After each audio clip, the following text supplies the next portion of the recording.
Батыр бабаларымыздың дәстүрін насихаттай отырып, ер қаруы бес қаруды айтамыз. Ер қаруы бес қаруды бекерге айтпаған. Бес қарудың ішіне садақ ату жатады. Садақ ату бізде оны ата бабаларымыз кеңінен қолданған. Егерде жебесі жалпақ болатын болса, оны бізде сауытсыз келген жауларға қолданған. Ал егерде басы осындай үшкір болатын болса, бізде оны сауытпен келген жауларға қолданған. Бес қарудың асылы шоқпар қаруы. Алғашқы қарулардың бір түрі шоқпар қаруы, жалпы екі түрі бар. Біріншісі қарапайым шоқпар қаруы болса, ал екіншісі гүрзі шоқпар қаруы. Бұл найза, шереу қарудың бірі. Ол әр батырдың өз бойына істелінген қару.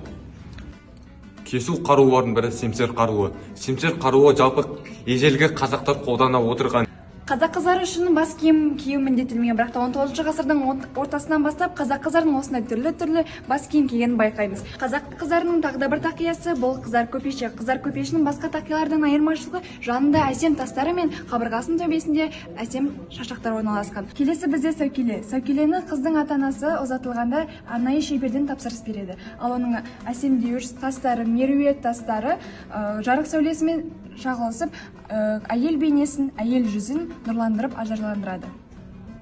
Салт дәстүрдің тағы бір көріністің келбеті үскір жүзік. Үскір жүзікті ұзатылатын қызға беріледі екен.